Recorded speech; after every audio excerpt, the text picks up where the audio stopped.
Ayan, so hello po. So eto na naman po ang inyong lingkod, Alice Sipcon, no? So pagpapatuloy lang po natin ang ginawa nating serye, no? At doon nga po, eto lang ha. Nagtataka lang ako, bakit yung mga nagtatanggol kay Isko, bakit po hindi nyo nababanggit etong mga katiwalian na ito? Sa bagay, lagi nyo naman talagang babanggitin yung mga magagandang ginawa ni Isko.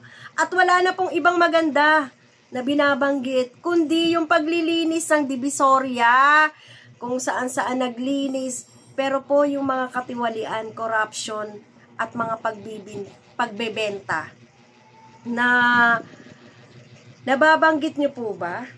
Di ba hindi? Napaka-unfair naman po niyan. So, ewan ko lang po dito sa mga taong bayan or sa mga naninirahan sa Maynila, kung talagang mag-iisip po kayo or talagang mag-iisip kayo. Alright? So, pagpatuloy pa natin ang paliwanag or pahayag ng mga kawani ng City Hall. Alright?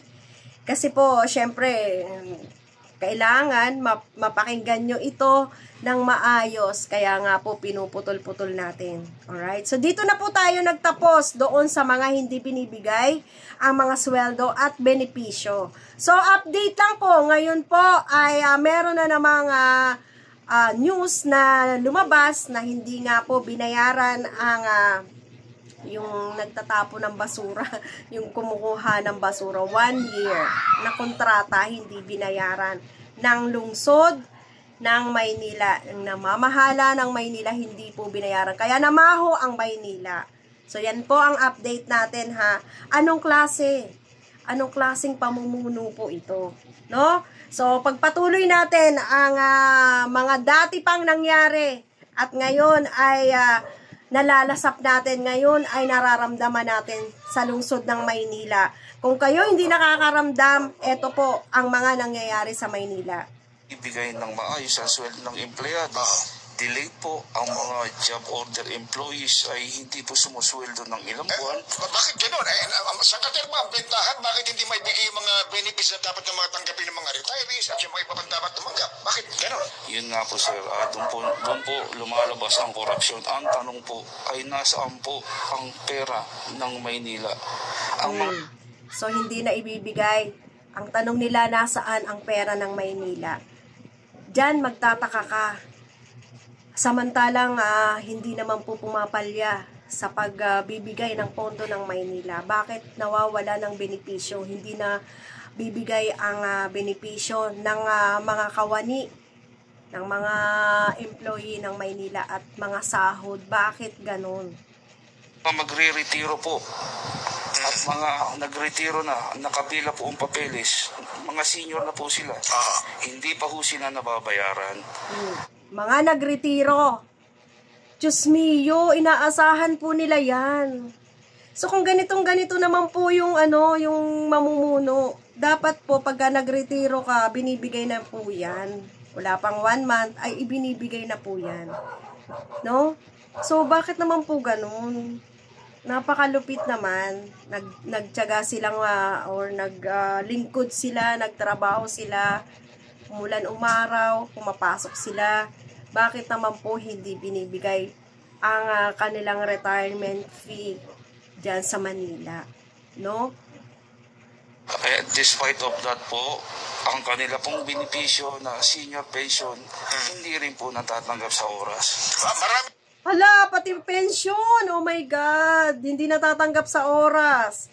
So, ngayon yan sa pamumuno ni Lacuna. At syempre, ang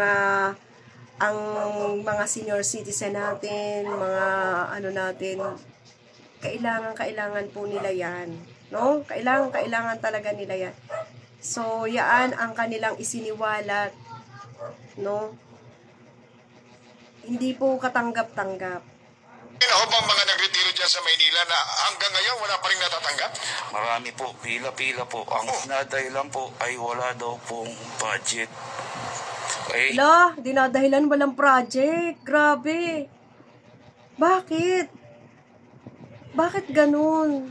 Sobra talaga. yun po ang aking pangamba dahil malapit na rin ho ako magretiro na masama po ako sa pila na yan. Paano naman po ang aking kalusugan hindi ko rin po natatanggap sa takdang oras ang mga benepisyo ng isang senior. Mabanggit ko lamang. Sige po. Mabanggit ko lamang tungkol sa kalusugan. Biruin nyo, hindi natatanggap yung kanilang mga benepisyo. Tapos yung sahod, delay. Tapos yung mga benepisyo ng yung mga pension ng mga senior citizen hindi natatanggap on time. No? Hindi natatanggap on time. Grabe ang pagpapahirap sa mga Manileño. Grabe ang pagpapahirap sa mga netizens ng Manila. No? Dapat po ay i-kondena natin to, no? Dapat po alalahanin natin tong mga ginagawa nila. Huwag na po tayong pumayag na ganito po ang mangyari sa Maynila. Dapat po pag senior citizen ka na, wala ka na pong problema. Dapat po pag senior citizen ka na, hindi ka na namumroblema sa yung pension.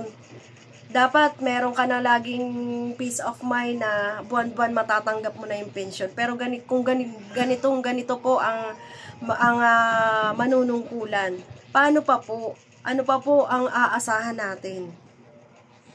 Parang paano na po yung lahat ng kawani ng gobyerno kung lahat ng mga gagamitin sa katawan ng pasyente ay magbabayad din sa labas at sa mga private na laboratorio. Ibig sabihin yan, yung nila, benefits nila na makapagpa-check up sa public. Alam nyo, sa Manila wala pong yung tinatawag na malasakit center. Yung malasakit center kasi na yan, hindi po yan kay Bongo ha. Sa po yan, sa pamahalaan po yan. Parang lang po siya, parang tulay, parang center nga eh. Siya lang po yung nag-aasikaso para yung ating mga kababayan ay makapag-avail po ng libreng check-up, libre lahat, laboratory, ganyan. Wala po dito sa Maynila niyan. So, ayan po yung sinasabi nila na talagang sa labas pa sila nagbabayad para sa mga laboratory nila, sa mga pagpapa-check up nila. Alright? Private na hospital. Paano na po? Anong benepisyo ang makakamit ng mga kawani ng gobyerno kung gano'n ang mangyayari? Saan na po kami magpapa-check up? Saan na po kami po? So, ibig sabihin, masyado silang gipit. Na imbis na mga kawani ng gobyerno, dapat sila yung maraming benepisyo. So, talagang ginipit po sila. So, saan na pupunta yung pera? Masyado po talagang sila sa pera. Kapit na kapit po talaga sila sa pera. Bakit po masyado silang kapit na kapit sa pera? Bakit nanungkulan pa sila para sa ganon? Kung ang aming mga pamilya, kamag-anak ay magkasakit, paano ang aming panggastos? Na yung mga sa pangkalusugan, parang marami rin po, buong kawani ng lungsod ng Maynila, inirereklamo din po yung naririnig ko sa radyo na health emergency allowance ng mga health workers. Yan, health emergency allowance. So sa panunungkulan po ngayon ni PBBM, lahat po yan ay ina-upgrade na at lahat po yan ay tinututukan. So sa ngayon, wala po kayong maasahan kung ganito at ina-upgrade ng ating Pangulo, tinututukan ng Pangulo. Wala po kayong maaasahan sa ganyan. At alam naman natin na sa election lang sila magaling. Diyan sila gumagalaw. Lahat ng hiling ng taong bayan ay gagawin nila.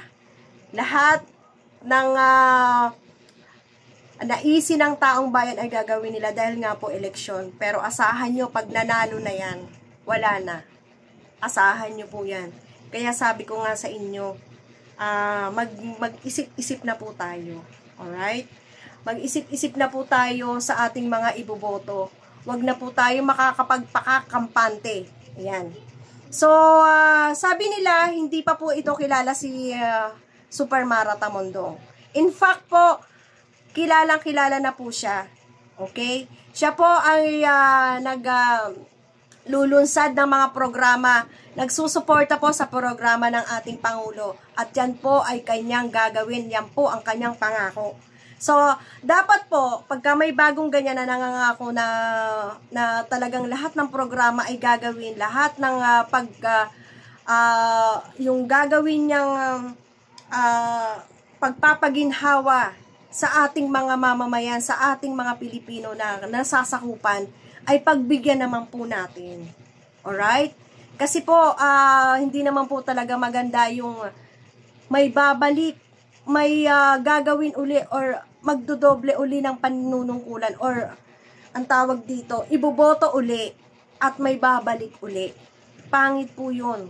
Sabi nga nila, no to trapo politician this 2025. At panawagan din po yan ng ating Pangulo at ng iba pang mga Marcos loyalists. Alright?